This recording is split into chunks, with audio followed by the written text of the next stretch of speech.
Una conferenza stampa oggi per denunciare delle mancanze relativamente alla raccolta dei rifiuti dall'attuale amministrazione. Sì, come ricordate, noi avevamo detto che avrebbero pulito la città e aumentato la differenziata e diminuito i ratari. In un anno e mezzo io ho aspettato tutto questo tempo per dare la possibilità di realizzare questo obiettivo, in un anno e mezzo non è stato fatto nulla, la città è più sporca, la differenziata non è aumentata oltre il livello che avevamo portato noi al 72%, la Tari è aumentata e continuerà ad aumentare.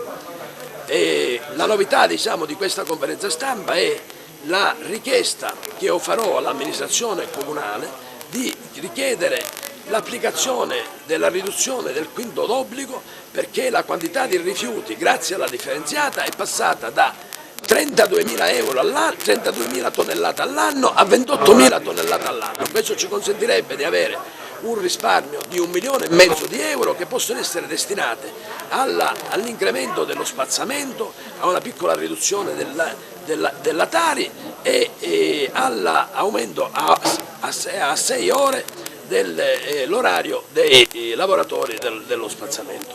Questo è uno degli impegni. Poi ho detto tutto il resto che riguardava le cose che noi abbiamo fatto, che sono cose molto concrete. Abbiamo diminuito la Tari per quanto riguarda le utenze commerciali del 15% per la prima volta nella storia. Abbiamo bloccato l'aumento della Tari nell'anno 2019 dopo 14 anni di costanti aumenti. Abbiamo risolto tutta una serie di problemi difficilissimi da risolvere, che abbiamo consegnato a questa amministrazione già risolti.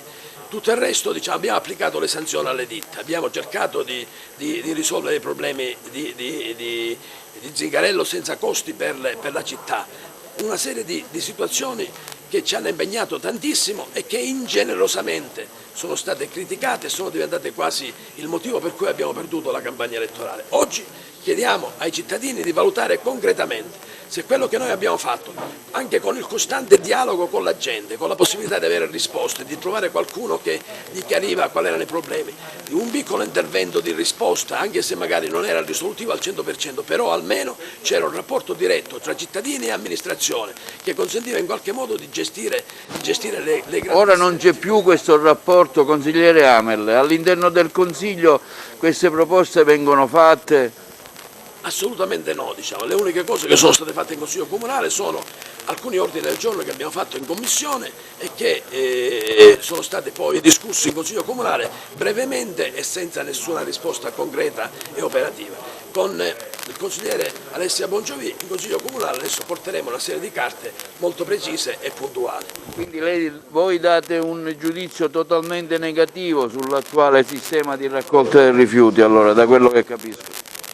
Certo, perché praticamente noi abbiamo detto, quando è un sistema difficile da smontare, però almeno noi ci abbiamo provato a fare le sanzioni, abbiamo provato a fare le trattenute, e quindi dico questo era l'unico sistema per riuscire a stringere l'impresa. Adesso c'è questa proposta che facciamo della riduzione del quinto d'obbligo, voglio vedere cosa dice l'amministrazione comunale.